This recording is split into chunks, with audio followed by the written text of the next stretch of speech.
Et non, je m'insurge, Linux n'est pas utilisé par 1% du monde. Et oui, parce que ça, c'est un truc que l'on voit très très souvent, c'est que l'on dit très souvent que Linux correspond à plus ou moins 1,5% de l'utilisation mondiale des ordinateurs. Alors là, à ça, j'ai envie de répondre une chose. Voilà. Maintenant que ça c'est fait et qu'on l'a mis de côté, je vais pouvoir en parler calmement et essayer de vous expliquer à quel point vous faites fausse route. Parce que déjà il faut parler d'un truc assez... c'est un truc qui vient d'apparaître, qu'on entend parler très souvent, c'est le fameux cloud. Vous savez, le fameux personnage de FF7, non je déconne. Le fameux truc où on vous fout vos données dans vos nuages, vous voyez là, oh pouf, mon document Word est là maintenant. Il est plus sur mon ordinateur.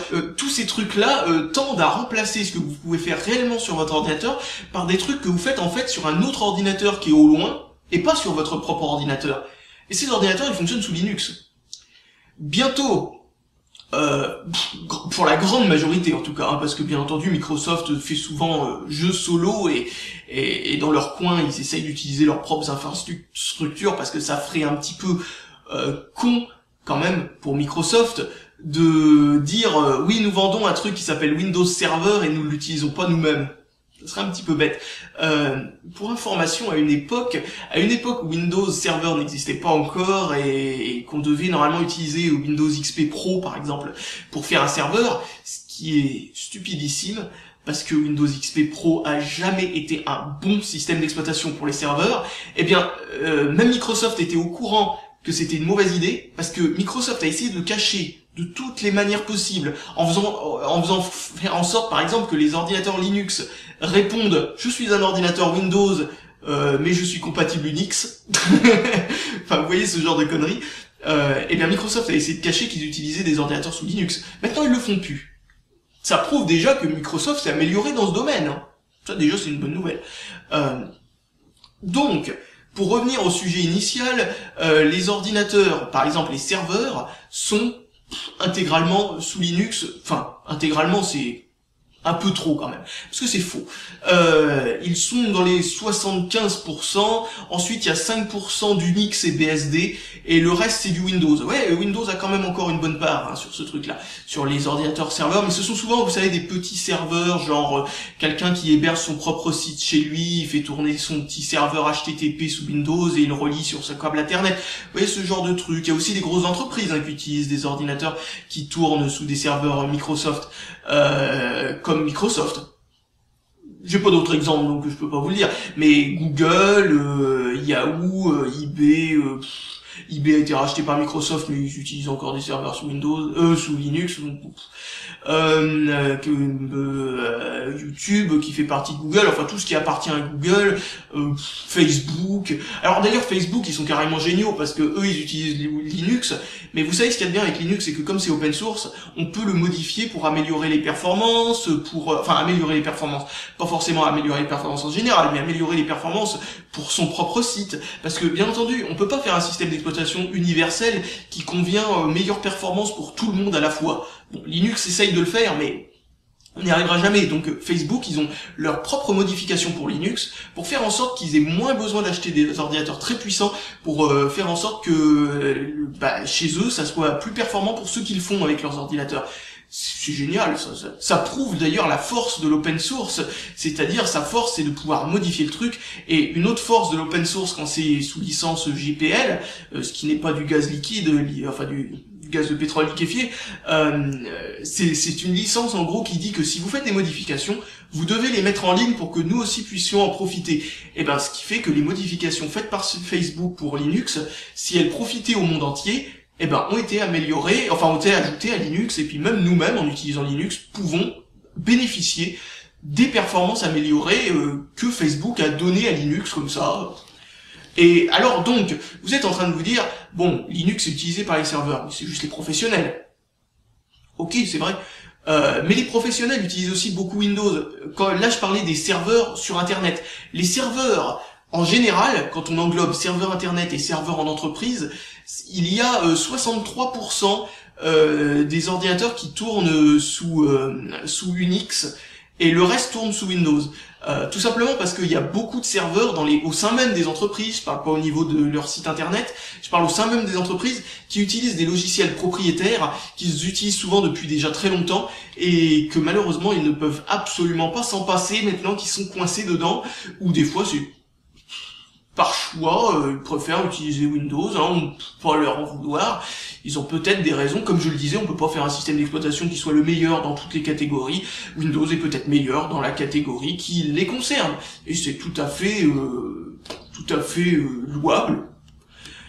Donc, je disais, 40% des ordinateurs fonctionnent encore sous Windows environ dans les entreprises en général, enfin en tant que serveur, et le reste fonctionne sous Unix. Alors, ça c'est, je ne citerai pas la personne malheureusement parce que je ne sais pas s'il en aurait honte que je le cite ou si au contraire il en serait fier parce que il a de quoi être fier cette personne-là de m'avoir de m'avoir pointé un préjugé que je ne connaissais pas. Que je ne connaissais absolument pas. C'est-à-dire qu'en gros, d'après cette personne-là, 63% des ordinateurs tournaient sous Unix, mais pour lui, dans ces 63%, il y avait plus ou moins 60% d'Unix. Et le reste, 3%, c'était Linux. Genre, Linux, c'est un petit quelque chose de rien du tout, que personne n'utilise à la place d'Unix quand ils ont envie de bidouiller. Mais non, mais pas du tout. C'est l'inverse. 60% des personnes utilisent Linux, en tant que serveur, contre 3% utilisent Unix. Et dans ces 3%, enfin, c'est pas exactement 3%, hein, ça doit être plus ou moins 5, enfin bon, voilà. Dans ces 3%, on va dire, 1% utilisent encore le vrai Unix, celui-là qui est propriétaire. Mais ils existent, ils sont dans le coin, ils sont là, en train de bosser un petit peu, et ils sont utilisés dans des domaines qui sont très spécifiques. Comme par exemple les routeurs professionnels, les routeurs personnels, genre par exemple des routeurs que vous avez, votre Freebox est un routeur qui fonctionne sous Linux, et ben ils fonctionnent sous Linux souvent les routeurs, mais les routeurs dans les grosses entreprises, les routeurs professionnels qui ont beaucoup de boulot à faire et tout ça, fonctionnent très souvent sous OpenBSD, qui est un truc, c'est un BSD très élitiste, mais qui est très important pour certains domaines, comme je le disais. Un système d'exploitation, c'est pas, vous savez, un anneau pour les gouverner tous, vous voyez, c'est pas, ça n'existe pas ce genre de truc. Moi, je suis pour la diversité, vous voyez. Ah oui, un autre truc. Devinez combien de pourcentage d'ordinateurs, de pourcentage significatif d'ordinateurs utilisent macOS comme serveur. Je pense qu'on est en train d'approcher le zéro absolu parce que Apple est en train de progressivement fermer sa filiale serveur. C'est triste, mais je crois qu'Apple n'a plus envie de faire de systèmes d'exploitation sérieux pour des boulots sérieux. Ils veulent faire des systèmes d'exploitation rigolos pour des entreprises rigolotes. pour des personnels, quoi. Et oui, enfin, je trouve ça triste parce que j'ai l'impression que macOS est en train de se transformer petit à petit en système d'exploitation pour téléphone portable plus qu'en vrai système d'exploitation comme il l'était autrefois où il y avait vraiment des entreprises qui travaillaient dessus. Et enfin bon, il y a encore des entreprises qui travaillent dessus, bien entendu, hein, faut pas dire n'importe quoi, on n'est pas encore arrivé au point de non-retour, hein. Peut-être que Apple va se dire ouais là on est peut-être en train de faire un peu trop n'importe quoi, on va revenir dans l'axe. Peut-être qu'ils vont le faire, je l'espère. Mais maintenant que Steve Jobs est parti, pour être politiquement correct, putain, mais qu'est-ce qu'ils veulent? Ils veulent me tuer ou quoi? Bon, qu'est-ce que je disais? Oui, il y a peu de chances que l'entreprise se redresse parce que Steve Jobs c'était le gars qui prenait les bonnes décisions au bon moment. Et à chaque fois que Steve Jobs était pas là, ça voulait dire qu'il y avait un problème dans l'entreprise et que l'entreprise allait faire ça en bourse. En espérant que ce soit pas le cas ce coup-ci aussi, parce que, bien entendu, perdre un concurrent, entre guillemets, parce que, en moi, c'est pas un concurrent, moi j'en ai rien à foutre. Mais je veux dire, dans le marché du système d'exploitation, perdre un concurrent n'est jamais une bonne chose, c'est moins de choix pour l'utilisateur. Voilà, bon, j'enterre pas Apple. Par contre, j'enterre vraiment la filiale serveur d'Apple. Parce que là, ils sont en train de vraiment la négliger. La négliger complètement. C'est très dommage. Enfin bon, tant pis. En même temps, ça a jamais été un système d'exploitation avec des performances incroyables en tant que serveur, mais bon, ça veut pas dire non plus que qu'ils ne peuvent pas améliorer le statut dans ce domaine. Enfin bon, bref, pour revenir à ce que je disais avant, donc non, Linux n'est pas 1% de part de marché, mais c'est pas que pour les serveurs. Là, je n'ai fait que frôler la surface. Le serveur, c'est la fameuse partie immergée de l'iceberg. C'est ce que tout le monde utilise sans jamais s'en rendre compte. Par exemple, pour citer des exemples assez loufoques, Laveur Média qu'utilise Psyodélique, eh bien, il tourne sous Linux. Vous voyez, ce genre de truc, la Freebox tourne sous Linux, quelle que soit la version de la Freebox tourne sous Linux. Toutes les box ADSL tournent sous Linux, sauf peut-être quelques-unes, je sais pas, enfin bon, votre enregistreur Blu-ray tourne sous Linux sûrement, enfin des trucs comme ça, on peut installer Linux sur des trucs où ils sont pas censés y avoir Linux à l'origine, mais bon, ça n'a rien à voir. Là, c'est vraiment de la bidouille. Donc, qu'est-ce qu'il y a d'autre qui tourne sous Linux, qui ne soit pas ce que je vais dire bientôt. Votre télé doit tourner sous Linux la plupart du temps, ou sur une variante de BSD. Enfin bon, Linux c'est absolument partout, mais alors absolument partout. C'est vraiment un truc que l'on ne peut pas louper sans jamais savoir qu'on l'utilise. Et ça, c'est toujours très drôle de voir que quelqu'un se dit, voilà, Linux c'est de la merde et tout ça, et ensuite je lui dis, qu'est-ce que tu utilises comme téléphone portable? Il me dit, un téléphone portable de chez Samsung qui tourne sous Android. Pourquoi? Parce qu'Android c'est Linux. Et oui, Google a inventé un truc qui s'appelle Android, qui date déjà depuis 2006-2007. Donc je disais quoi? Oui, Android c'est Linux. Donc Android c'est Linux en effet, et on peut pas dire que déjà en part de marché, Samsung qui utilise Android comme système d'exploitation est au-dessus d'Apple en tant que vendeur de téléphones. Donc ça veut dire que nécessairement Android est au-dessus du système d'exploitation pour téléphone portable d'Apple. Ce qui veut dire que sur le marché, parce que bien entendu il n'y a pas que Samsung, hein, il y a HTC, il y a Sony Ericsson, enfin des marques par-ci par-là. Je suis pas expert en téléphone portable. Enfin, il y a plein de marques qui utilisent Motorola, plein de marques qui utilisent Android comme système d'exploitation, parfois exclusivement, parfois quasi exclusivement. Et donc, qu'est-ce que je disais à ce propos? Oui, donc sur le marché des téléphones portables, Android est et encore une fois, comme sur les serveurs, il est majoritaire. Majoritaire, ce qui veut dire Linux est majoritaire, et sans compter bien entendu le fait qu'il y a d'autres systèmes d'exploitation basés sur Linux, comme MiGo ou des trucs comme ça, ou WebOS ou des trucs comme ça. Enfin, il y a des systèmes d'exploitation basés sur Linux qui ne sont pas Android, qui sont sur le marché des téléphones portables. Il va y avoir bientôt Firefox OS et Ubuntu qui va aussi se lancer sur les téléphones portables, en espérant qu'ils aient un petit succès d'estime, on sait jamais.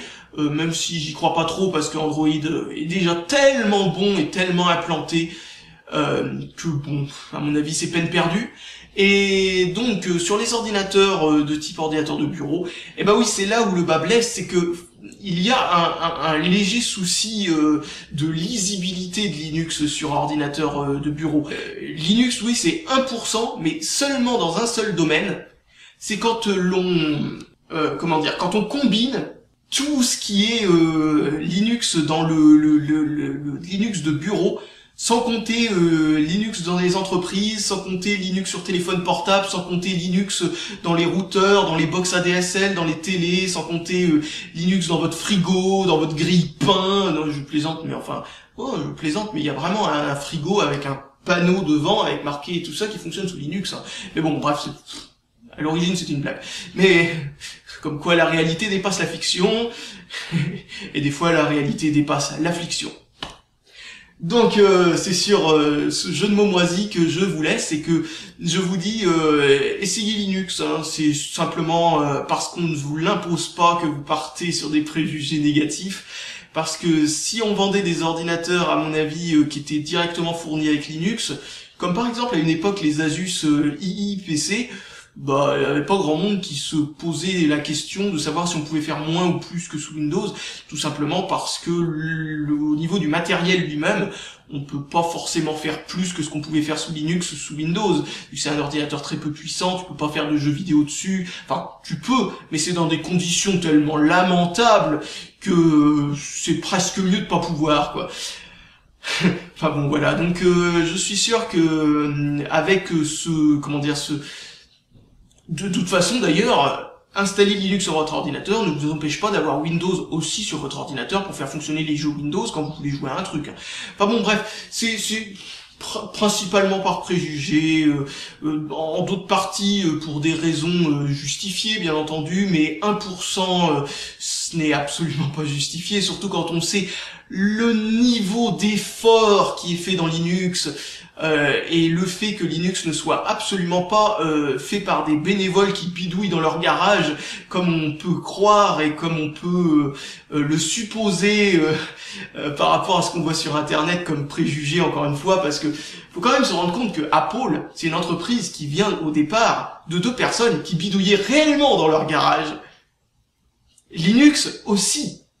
Apple, maintenant, c'est une entreprise qui est faite par beaucoup de professionnels qui sont payés des milliards et des milliards. Linux aussi.